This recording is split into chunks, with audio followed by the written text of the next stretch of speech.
tuzigoberera wakati mu kuzeekennanya ennyo n'abateesa abagundiivu. Bannayuganda tulina okukeera ku makya tuzuukuke twekkiririzeemu tukikole omulundi gumu twetawuluzeeko obukulembeze obuliko. Bo bwennyini bukkiriza nti bwagwa naye buwangaala kubanga tetubusuulanga. Buli lunaku okuva ku ssaawa emu okutuuka ku ssaawa 3 ez'ekiro namwatulira manya ensonga.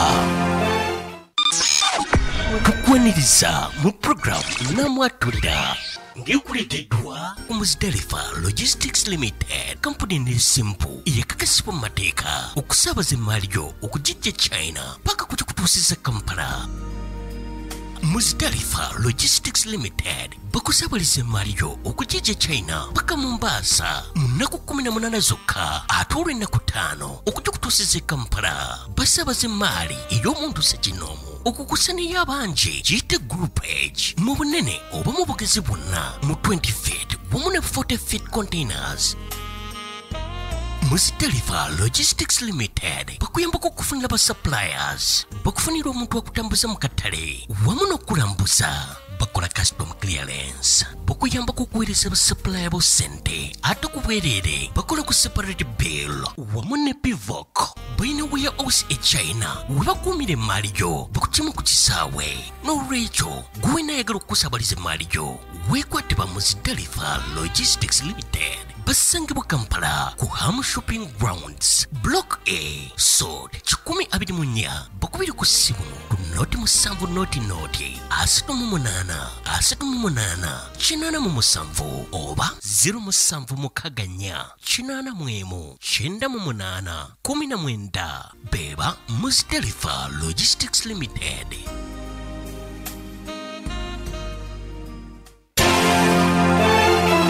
Namwatulira manya ensonga. Nze Kayongo Hakim, muzzukulu wa Jjajja Budda, muzzukulu wa Kasiramu, muzzukulu wa Kanaana, muzzukulu wa Budala lwa Kirume, mwana nzaalwa ye Bukomansimbi, nze ndi emabega w'emizindaalo. Manya ensonga. Kati MP kyafuuka kyakuzanyisa. Asanga yakwata. Lulinga MP okumukwata omala kuwandiikira speaker. Namwatulira manya ensonga. And we agree that we will stand together to unite the Kenyan people so that we can be able to realize the dreams of the founding fathers of our nation. Tutunuulira ensonga tuzigoberera wakati mu kuzeekennanya ennyo n'abateesa abagundiivu. Bannayuganda tulina okukeera ku makya tuzuukuke twekkiririzeemu tukikole omulundi gumu twetawuluzeeko obukulembeze obuliko. Bo bwennyini bukkiriza nti bwagwa naye buwangaala kubanga tetubusuulanga. Buli lunaku okuva ku ssaawa emu okutuuka ku ssaawa 3 ez'ekiro namwatulira manya ensonga.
Okay, bagiyita Pal FM 107.9 ekkula eri omutwe bulijjo.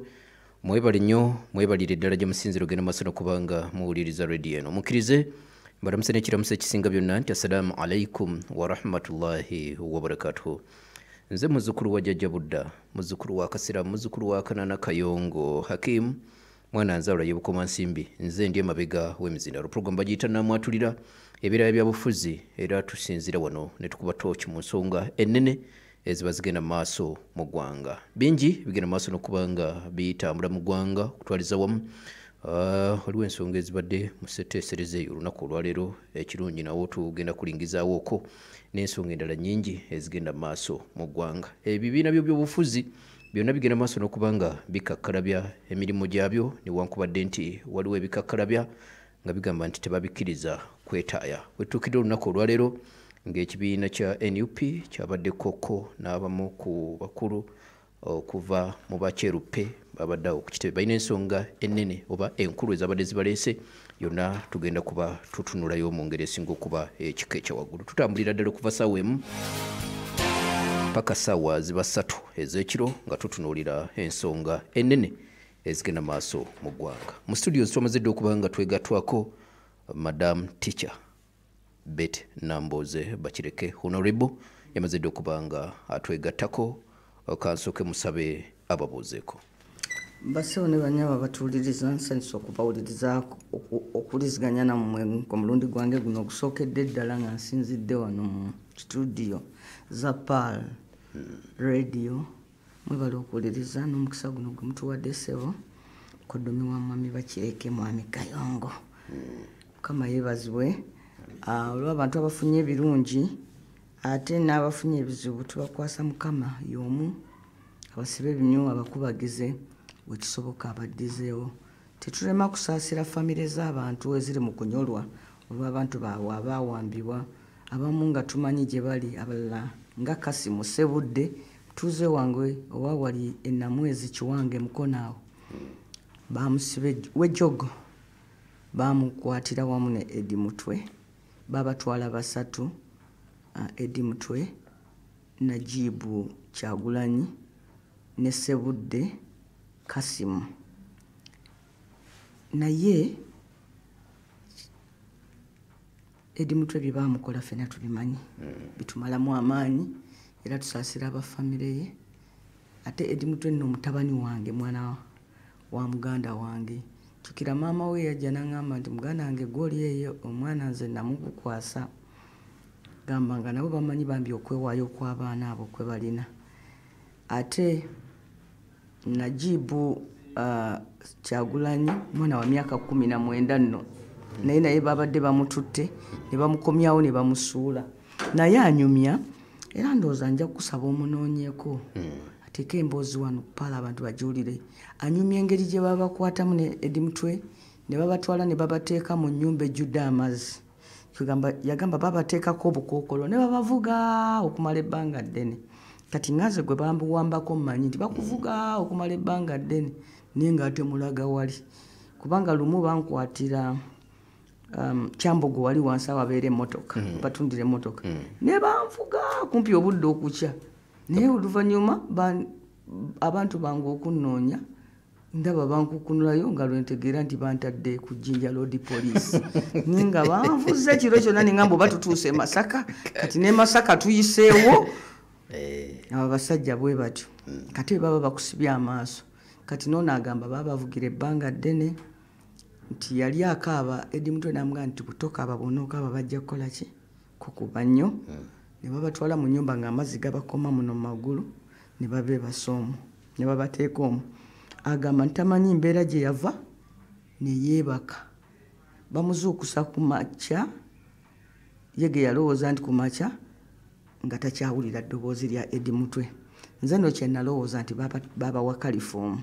kuba tewaliyo muntu mulamu ayalisobodde kwebaka mu kiro ekyo ekikeeza ekisooka, ate mu mazzi eno bamukubye, eno bamwambaza ekintu ku mutwe. Nti babambazanga kino ekintu bye twalabanga mu firimu za Amini, ebyo ebintu bye bayambazanga abantu nga bagenda obateeka ku firing squad. Bw'ovaamu ne kantoloza abakutte nga tekyasobola nakulokeetinga wooli. Kati agamba nti bugenda okukikeera ng'awulira eddoboozi, kati awulirako lya Ssebudde lyokka ng'awulira ddoboozi lya Ssebudde lyokka nga lyawulira. Kati ne babeera omwo, wiiki bwe yaggwako ne balekera awo basiibya nga babataddeko akakookolo, naye era nga tamanyi gye bali. Nti naye mubakuba baaba wange emmere omuceere naye ng'oteeka okugulya n'ogumalako lwampaka, bakunywesa amazzi lwampaka n'emmere like nti ndowooza baba tebaagala ogaana emmere ofa enjala, definitely ekyo kitegerekeka. So ku lunaku olumu ne bajja ekiro olwo bamaze omukuba ebifaananyi, babakuba nti ebifaananyi ku buli ango yonna ne babibakuba nga bali bwereere, ne babajjako ebinkumu, buli kintu kyonna oli ajjaawo n'awandiika n'awali enkovu ku mubiri gwo n'awandiikawo nti wano alinawo akatulututu wano alinawo enkovu kati kwolwo ne bamunona ekiro yalowooza nti zaalinga saa 8 ogw'ekiro ne bamuvuga era mu ngeri yemu eyo gyegambye ey'okwetolooza n'otamanya oba ddala ndiwa oba ndiwa oluvannyuma nti ne bamusuula abasajja ne bamugamba nti bw'ovaamu kwata lino ate wootunulira emabega essasi we likuliira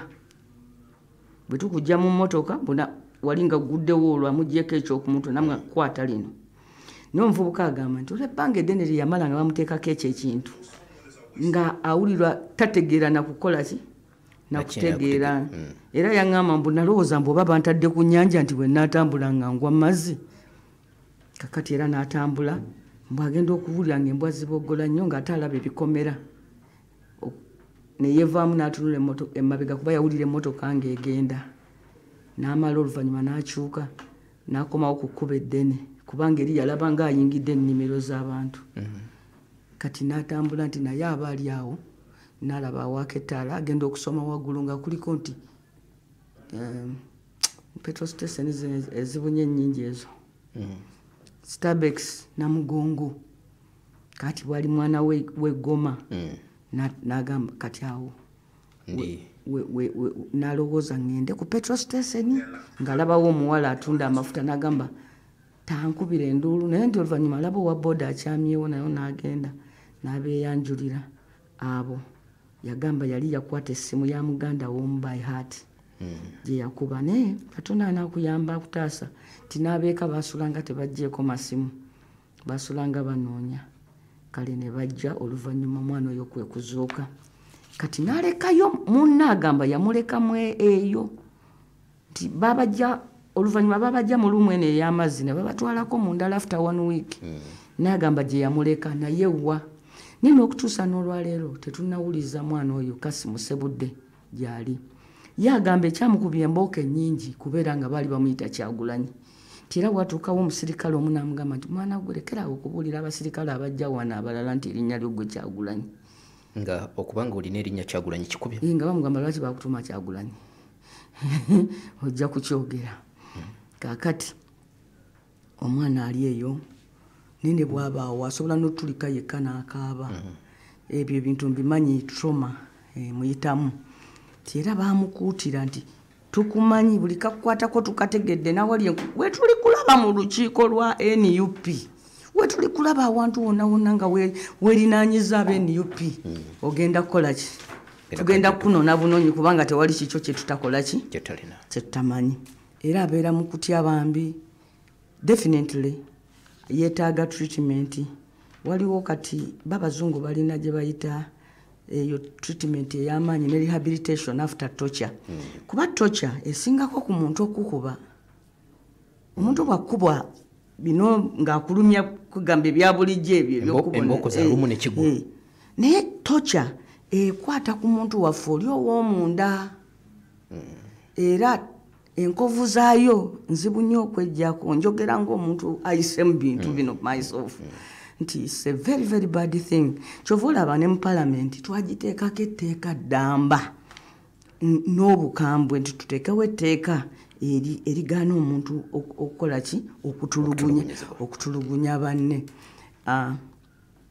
bw'agira n'akaaba bw'agira n'atya nnyo bw'agira n'akankana of course kati n'afuna n'obulwadde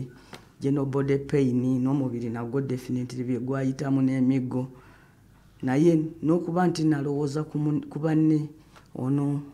kale yakomawo ne bamubuulira nti edi mutwe kati bamutwala ali Masakamu naye munno oli omulala gwe yalekayo naye ono omulala bamukwata ku olwo ye ali mu ovulo agamba nti basooka ne bakwata ovulo eri ne bagisala obulere ekyamuyamba yalina empale oli munda ennyimpi sebudde ovulo eno ne bagisala obulere ate ne babuyuza ate ne bamugamba nti alina osiiba nga abuleze nga basazesaza olugoye olulala naye bulina kusiiba ku mubiri gwa obuleze kati buli ajja namugamba yegwe jeno twakulaba ku social media nga weyita jeno kati laba jeno kati ne bamukudalira omanyi ffe abakristo tumanya abantu abakudalira Yesu ne bafukamira emirembe mwana wa Katonda ne bamusalutinga ne bakola ki ne bamuwumiza wayita otya jeno jeno ngate combat agikutte mu ngalo kakati bamuyulizo engoye zino baziyuzayiziza bazimusuddekaawo so omwana oyo munne eyasigalayo Ssebudde olwaleero palamenti ebaddemu akakukuutano k'amaanyi olw'okuba gavumenti ebadde ereeta etteeka lyayo eryo ery'amagye so nabadde nsabye sipiika nzikirize mu ngeri ey'enjawulo nsabe palamenti eragire okukomyawo oyo omwana Ssebudde ffe tetugamba nti abaana baffe tebalina misango nitwagala bwe baba baziiza emisango bayisibwe ng'abaziba emisango bwe bakola ki bwe bayisibwa so njagala kusaasira abantu abalina abantu mu makomera ab'engeri eyo mwe muli wano bannange nze ndi shadow minister wa internal affairs ntambula ne ngenda mu makomera bannanga abantu bali mu makomera abamu nga akugamba tebansaliranga nenako mugenda mu kooti emyaka 10 egyayita waliwo omusajja eyeruzira myaka 29 ali mukomera ne palamenti yamwogerako mbusimanya alinda minisita asayininga ekintu ki sipiika n'agamba mukulu Mawundi sebusayininga omusajja aveeyo sinagamba bamusibo bino byaffe byabufuzi n'ebintu byakyeyonoonere minisita tanafuna budde Luzira bamukolera abasibe 12 gye bayita upper prison kati olwaleero balina population y'abantu mutwalo abantu basula ku bannaabwe bwe bati omuntu talina wasiza let me tell you mukomera chachi abeera n'ekitabo kati abasibe Luzira babasibe bali 13 abali babeera wakati w'13 bagenda mu 5 ne baddayo abamu ne babataako ate weewuunye waliwo ababanga bakajja n'emisango ne giwozewa naye chachi ng'alina ekitabo bwe kiti kyatuula nakyo kubanga woodi eriko toilet emu oba emizigo 2 katugambe kati n'awandiika Kayongo Bulola Jona ne mubanga muwandiisa kati atuuka buto saawa yeyo genda muto yetuuse olina okgenda nno ku saawa ye kubanga ate essaawa yo bw'eneeba si yeyo tojja genda tebereza abasibe ku toilet emu essaawa erimu eddakiika 6 olunaku lulimu essaawa 12 kyokka mwena abantu nga 10 mulina okukozesa obudde mugende mu toilet so nekiba wali kitabo gundi agenze kati toddaawo nogaa nti bannanga ate nze nno nalwadde embiro njagala kuddayo mutooyi so amakomera gajjudde ate tuyongera opakirayo abantu abataali baddeyo kakati ng'ebikumi n'ebikumi by'abantu abaali badde bava mu komera olw'ensala ya Supreme Court eyajjawo gye bayita court martial mulimu abaana abakalamoja gwe botamanyi nako botayogera nako eno be bayita bakalatunas kalatunas kitegeeza abavubuka kyekigambo ky'olukalamoja kitegeeza abaki abavubuka kati babayooleye waabwe ne bajja ne babateeka mu court martial ne zibalimandinga court martial manyi zino ebadde tesala musango okuggwa remand ne babalimandinga bali bonna bajjudde bwe bati kanzigi madamu tya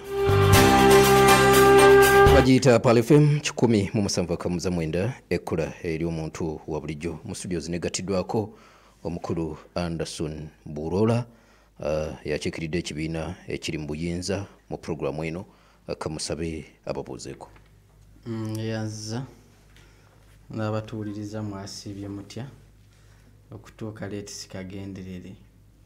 nasoose eri ewakadde ng'obudde bukyali n'empaakinga saawa ebadde eweri emunyingira studio nga bangamba sebo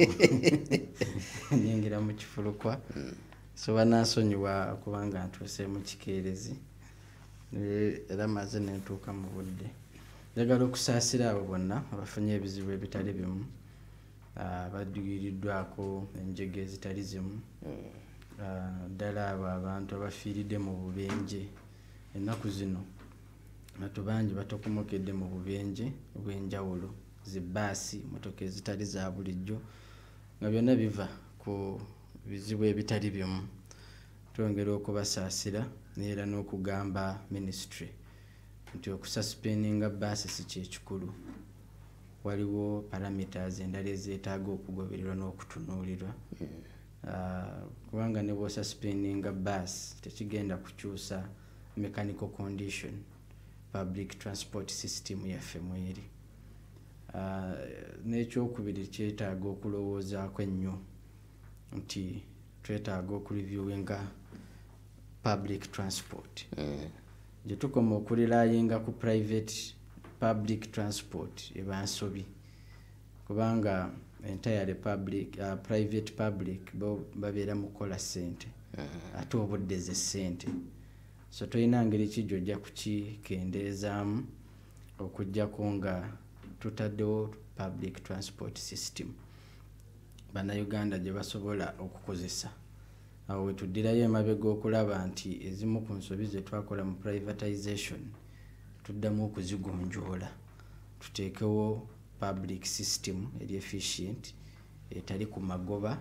naye ng'egaba service. Teri private person agaba service ona bagoba profit. Oli tajja teekamu ssente z'omugambi vuga route emu vuga route bbiri eno baasi ekaddi yegijje ku kkubo ng'asobola ogisindiikiriza n'emukolerayo miliyoni eziwerako. So minister baleme kukozesa high handedness naye baddeyo batunule mu kizibu ki tusobola okugonjoola tutya obuzibu. Nayagadde nnyo ekya General Katumba kino ky'okukozesa camera artificial intelligence okukola receipt oba okupenalizinga abantu. Naye nakyo ndaba nga kirimu obuzibu bungi kubanga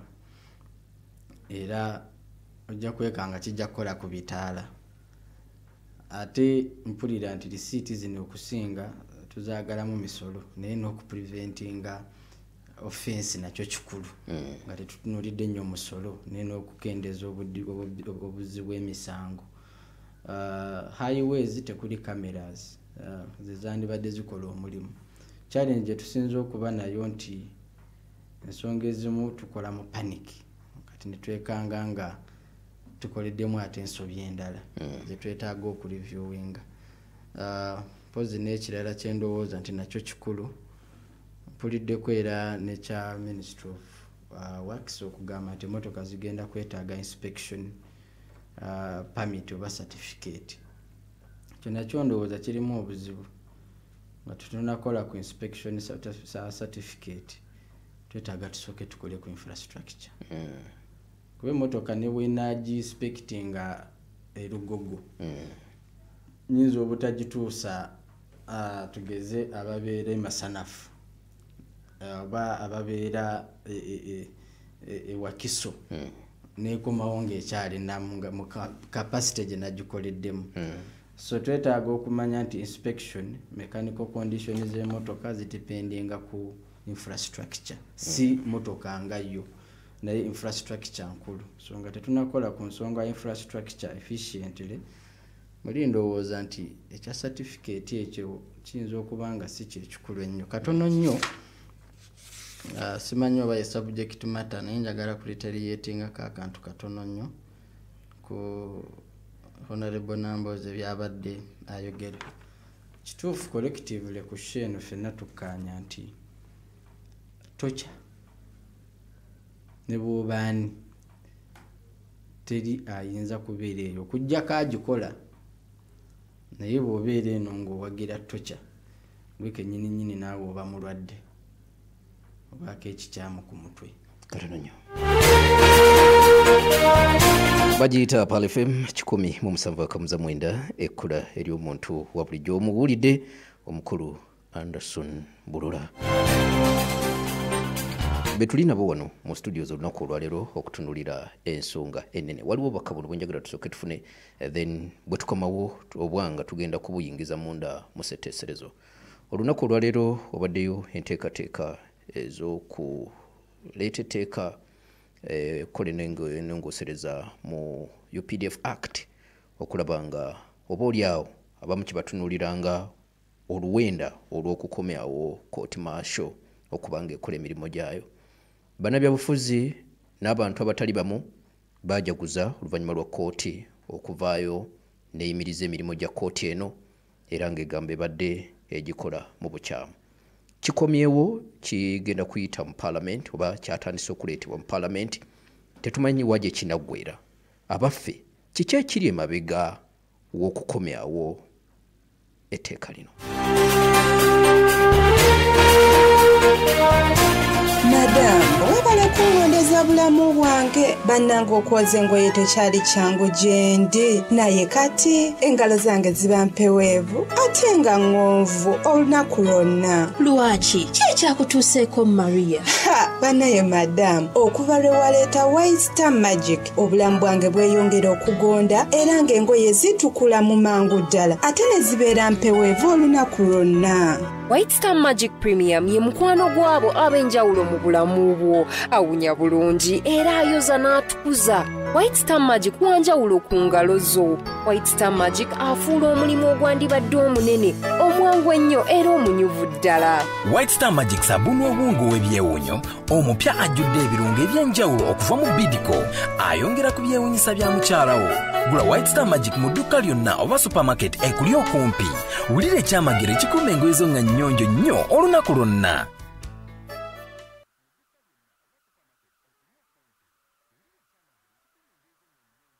Imran Islamic Nursery and Primary School. Gayaza nkowe disomero erigenda okufuula omwana w'ow'ensonga akuguke mu by'ensi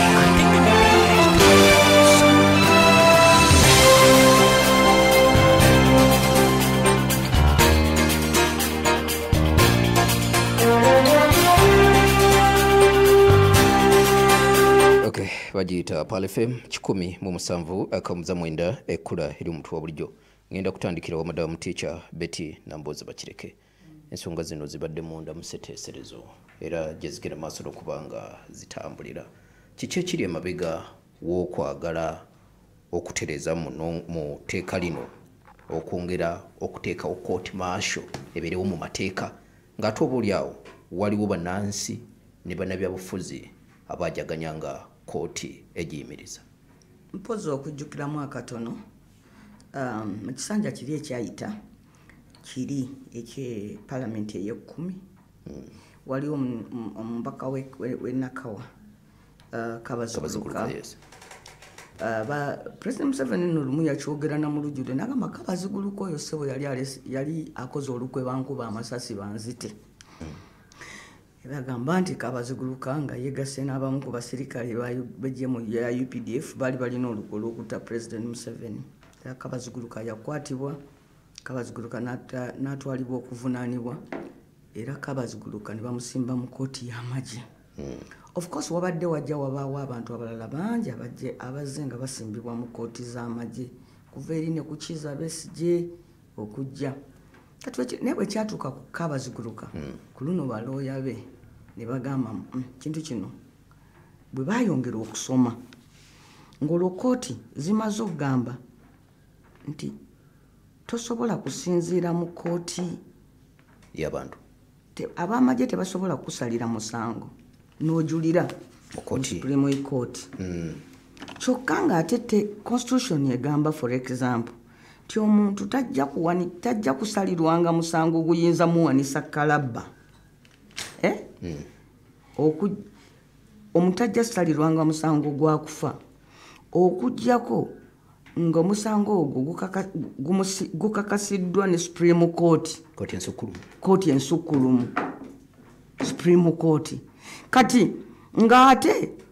kooti martial ziwozesa emisango ng'ekibonerezo kufa naye ng'ate tosobola kujulira kuva mu kooti martial kugenda mu Supreme Court. Kye baakola nga basalira abantu emisango egy'okufa ne babatta. Abasinga ku bo baali b'amagye. Ne babakola ki? Ne babatta. Kyokka ng'ekyo kitegeeza nti baba constitution baba tebagiwadde kitiibwa. Ekyavaamu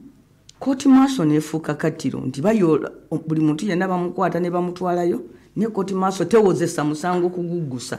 wabula ddayo ku limandi.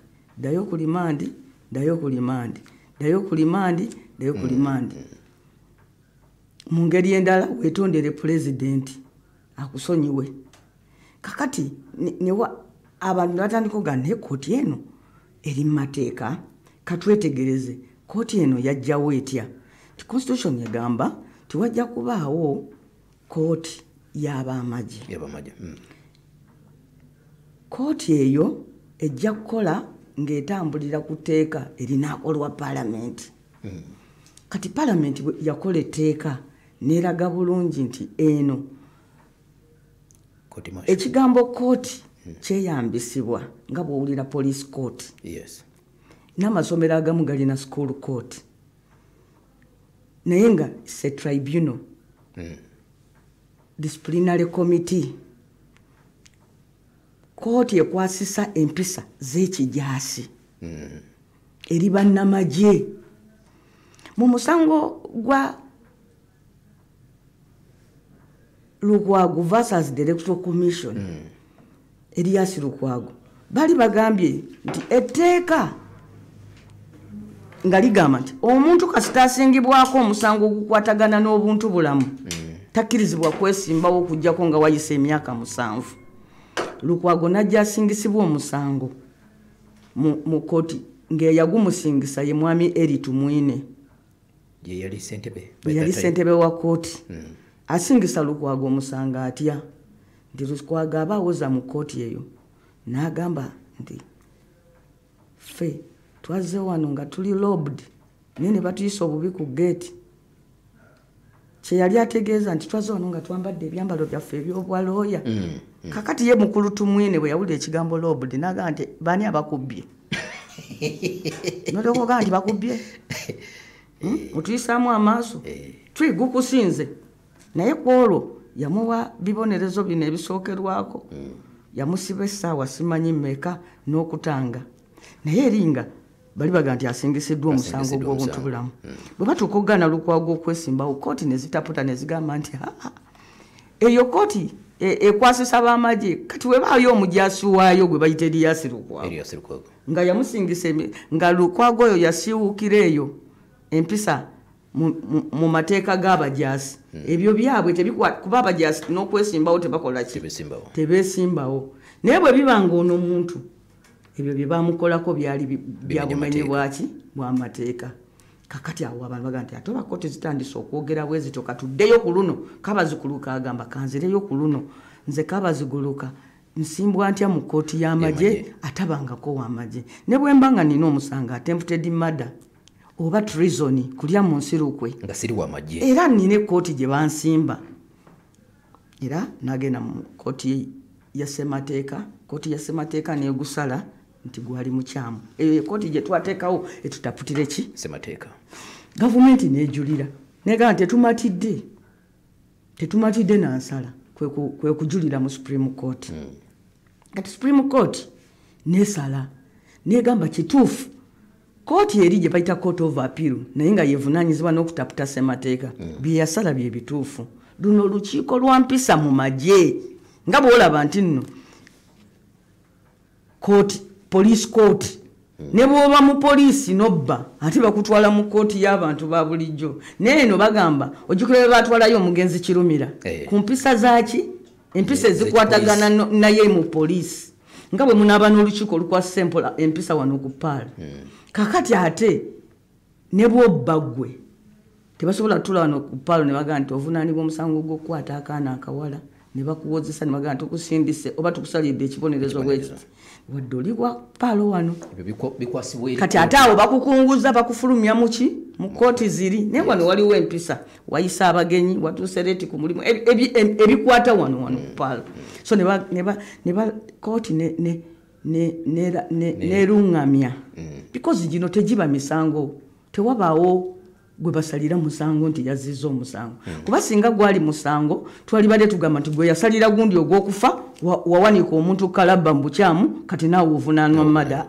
zino kooti ziba gina emisango bwe giti ekigendererwa kyayo kuba kuluŋŋamya nti gwe tolina bukugu butaputa ssemateeka kati kooti ezirimu abasoma amateeka bakutaputidde bo kabatapute kati ne bataputa ne bagamba nti kooti zino not even omujaasi azizza omusango oguli mu penal code ne bwaba mujaasi naye nazza emisango egitali bino byamagye nti uyo teyayambadde uniform teyakubye essasi yadduse ku bulinzi teyakubye saluti yalaze obutiitiizi ku lutalo ebyo bye bigenda eri mu kooti y'amagye naye bwe baga nti Mujaasi Gundi yakutte omukazi awo baba balina mutwala mu kooti zino ez'abalamuzi ezikulemberwa mukulu w'Enyiddolo kooti n'esala bwetyo kati kooti bw'esala bwetyo mu mateeka waliwo ebigambo bye bayita obiter dicta nti abalamuzi balina obuyinza bungi bwe nali mu law school nga bagamba what is the importance of the obiter dictas nti abalamuzi bwe baddawo mu kooti ne boogera ku bintu just nga bamaze okusala ensonga bagisaze ne babaakaawo ebintu ebirala bye boogerakaawo nga baluŋŋamya kakati nda obiter dicta omulamuzi ajja agamba bw'ati nti singa mwayagala kuteekawo kooti y'amagye mwali twebuuzizaako ne tubaluŋŋamya engeri gy'esobola okukola mukyo ne muteekawo kooti eyo niffe ne tubawa abalamuzi ne babaakaawo ebintu bye baakola ki bye boogeraawo mu kooti naye nga gwe omusango omukulu gwawedde dda okukola ki okusalibwa kakati Mwami Museveni awandiika ebbaluwa oba wagiraba ng'agamba mwayogeddeyo na kano mwebale nnyo naye omanyi Mwami Museveni yeteeka dda ku likodi nti tamanyi mateeka yagamba nti ye olunaku lwe yasooka okusoma amateeka era lwe yagavaamu bwe yasoma ku musango gwa Republic versus Amukeyo kakati nze ng'eyasoma ku mateeka mbuuza nti kyajja kitya Mwami Museveni ate lwe yagenda mu law school ne bamusookeza ku musango ogwo kuba bw'ogenda mu law school topiki gy'osooka okusoma bagiyita introduction to law omusango gwa Republic versus Amukeyo tugusomako nga tusoma family law n'amateeka agafuga obufumbo kakati ye yagasookerako atya ate gamugobe ne ku mateeka mu musango ogwo Republic versus Amukeyo principle egamba nti omukazi omufumbo tawa ku bba bujulizi oba omusajja tawa ku mukazi we bujulizi naye Amukeyo bagamba nti yabbe ente ng'eyamulaba yekka mukazi we kati omusango bagutwala mu kooti y'omulamuzi ng'omulamuzi oyo muzungu ng'ajoga abaddugavu yayagala okusiba Amukeyo n'alyoka agamba nti mwena abaddugavu muwasa abakazi mugula bagule it is wife purchase bali boogera ku buli obufumbo obuva ku mukwano gwe mukazi waakuweeko mangu obujulizi era ku apiiru bagamba nti omulamuzi yayogera byabwewuusa ne customary marriage nayo marriage kubanga Amukeyo yagenda ku apiiru n'agamba nti omulamuzi yagambye nti mukazi wange ampeeko obujulizi kubanga ffe abaddugavu kumpi tetuwasa abakazi tugula bagule lino etteeka lyali lyajjira bali abafumbirigana olw'omukwano kati kooti neesala ku apiiru nti nedda omulamuzi yakola nsobi n'obufumbo bw'abaddugavu gye tuyita customary marriage nayo ki nabo bufumbo kati ndeewuunya omusango ogwo bwe gwagoba Museveni ku kusoma amateeka engeri gye gwamunyizaamu Republic versus Amukeyo so naye kale tamanyi byamateeka nkubanga era ffenna tetusobola kumanya buli kimu kakati yadda ku obiter dictas ng'atandika ziyita ruling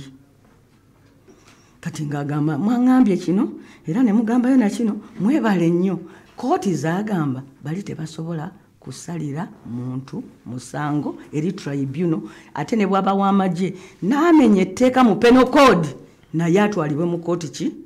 ziri ez'abantu abasoma amateeka omulamuzi n'agamba tikibanga kukwata muntu yenna ali awo n'omugamba nti nga tasomanga ku busawo n'omugamba nti genda emulaga olongoosa abalwadde nti kwe kugamba kubanga kyova olaba ezo kooti z'amagye mubaamu basajja baakuguka bya kijaasi naye nno nti nesalire nti bamanya amaki kati nga bwe gambye tumwine eyasiba lukwago musajja yali yasoma byakuba biki bifaananyi naye ng'ate ebyekijaasi abikola ki abitegeera bulungi kubanga yali ku ddala lya jeno so kati bannaffe ekifo ky'okgenda wano ne basooka basumulula abantu bonna 2 ne babagulako emisango bupya bye baagala okusiba ne babagulako emisango ku poliisi ne baddamu ne babakyajinga buto bagaanira basibe ne bagaanira abasibe ne bagaana okubayimbula tebabayimbula tete tebalina kooti gye babatwala kooti maaso teriyo kubatwalayo ate tebalina buyinza for example tebalina buyinza bulagira DPP batandika kuddaawo tebamanyi how to move the file zino ozijja otya mu kooti maaso etaliiwo ozeetike ozitwale mu kooti eno emisango si bwe gyewaabwe emisango mu kooti giwaabwayo DPP ate DPP talagirwa tosobola mugamba nti ffe tukulagidde nga ffe nze minisita Mawu nkulagidde waabira oyo omusango naye ne bagaana kakati bwe bituuka nti omusango mukomera kino kyali kya affectinze omunene Besigye n'abateeka ku bunkenge kati ye Besigye bw'abateeka ku bunkenge ye bagenda omusango gwe bagutwala muki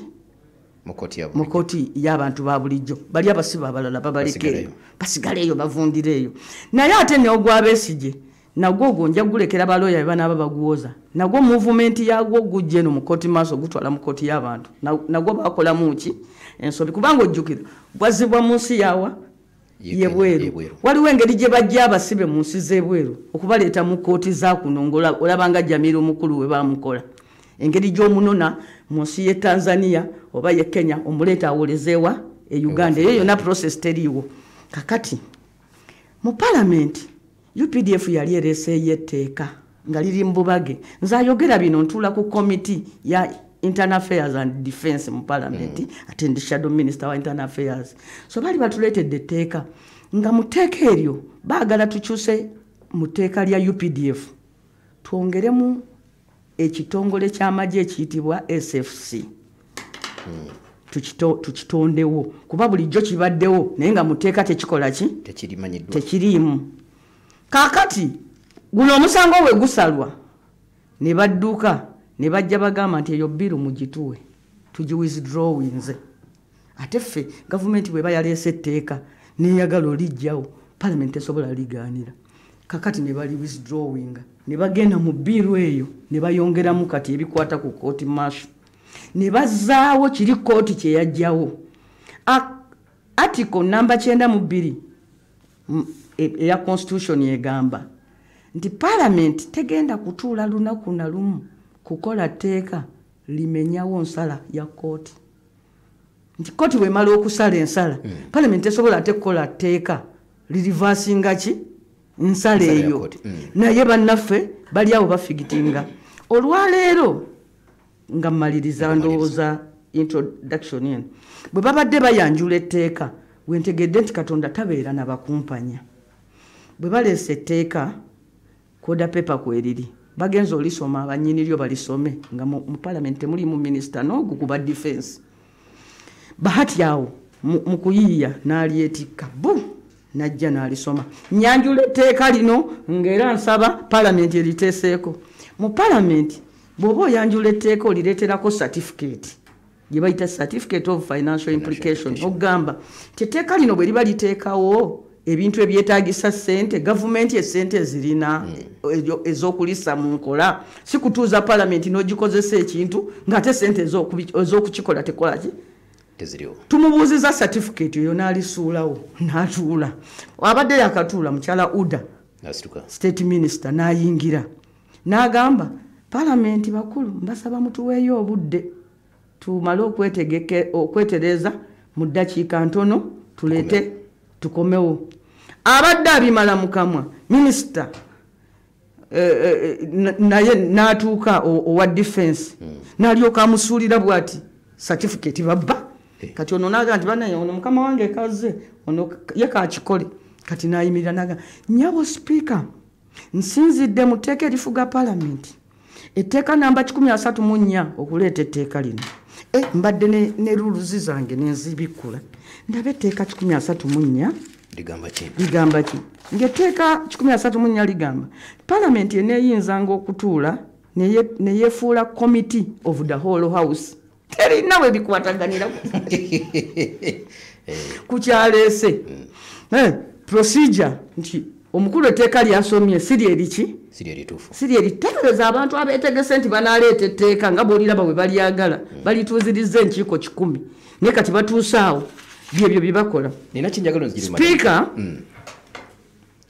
n'ayagala omanyi sipiika oluusi mukyala Anite alina wasalawo nti yefuula ekizibizi wadde sipiika tateesa n'atandika okubogola gwe Nambooze tobifuula bino ebyokunoonya wano obululu gundi nze nno munnange ate awo nduddewo koto ntiisa nnyo okay n'alyoka agamba nti kale abo minisita aleese etteeka alireetedde mu Luulu 129 sipiika yagireese Luulu kati ate Luulu 129 egamba nti minisita bw'anaamalanga okusoma etteeka sipiika anaasobolanga okulisindika mu komiti gye kikwatako kwegamba ng'era tekikwata ku kuleeta tteeka ekyokubiri oli bwa moving a motion parliament ekkirize ndeete etteeka lino certificate yino tulireeta lwa nsonga zino sipiika kyasooka okuyita baani abamuwagira ekyo tekibaddewo naye omanyi leero tusuze vidiyo tugijjeeyo kuba bamanyi okudokitalinga ki Hansard vidiyo leero tudduse mangu parliament tuvuddemu tugenda tugijjayo mugiterese tuye nina kenjagalo ziriyo madam kakati pressure yaki yokukusa kino wano olaba ensobi zino Katonda tabeera wamu ng'okola kikyamu etteeka balireeta in bad faith lwa nsonga gavumenti eno eyagala okukozesa ekkooti z'amateeka okukola ku kye bayita political dissent nti bwe mbasikirizganyiza nammwe byabufuzi mufuneyo emisango munvunaane nga mumenyi w'amaki nti bw'ovuganya ne gavumenti eno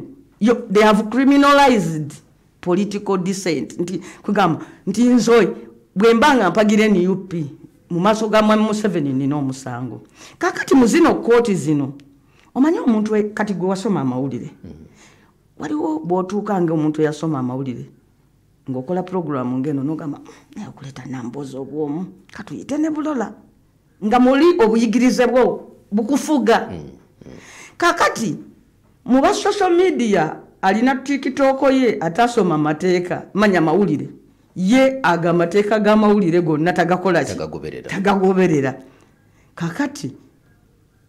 President Museveni ye commander in chief wa maje mukama waabwe maje alagira kooti zino ez'amateeka weewaawo zigezezzaako muyamba naye zituuka ekiseera nazo abasajja bano balooya ne bawoza ne zifuna entengereze mu kusala emisango nolwekyo Mwami Museveni engeri gye yayisaamu bano abaana be baata bano omukyala yaani Olivia Lutaya abaani okiraba bulabi nti abantu ennaku zino ababeera mu kooti maaso tebabeera na misango wabula baba bagenze bagolola ttumba lyaki lya byabufuzi kati enkola ng'eyo ndowooza agisanze nga mu kooti zino ez'eno kimuzibuwalira nolwekyo yeetaagawo ekkooti eno kanga baana nti bakutwala eyo ne bakutulugunya paka wogamba nti bakama bange gunsinze nokkiriza gwotaakola ki wasoma akatabo kano ka Animal Farm embizi zava eri ne ziboggolera bawansola abalala buli muntu ayogere wano gwe yazza obukoko ne buvaayo ne twaze emisango twayasa amagi naye ng'obukoko bwewaayiriza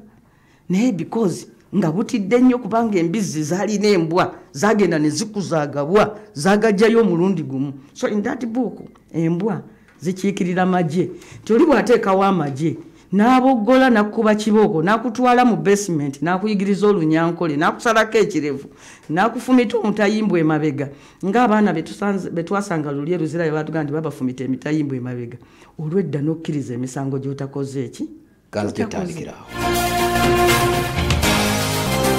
omuzadde tokkiriza mwana kunoonya mirimu leeta omwana ku Upper Skills Institute tumutendeke afuluma akola ekyo kyasomye tukuleetedde catering and hotel management mwayigirwa okufumba ebika by'emmere eby'enjawulo ebya wano n'ebyebweru okufumba emigaati pizza keeke n'ebirala tulina journalism and mass communication okola ku radio ne TV video production and filmmaking graphics designing tailoring fashion and design n'amasomo malala mangi tubangula abaana abasobola okweyimirizaawo mu katale k'emirimu ate tubayunga ne ku mirimu tuli mu kuwandiika abayizi mu lusomo luno tuli ku Tagi Hotel Cold Kampala essimu 0745-100-200 oba 0754-200-500 Upper Skills Institute.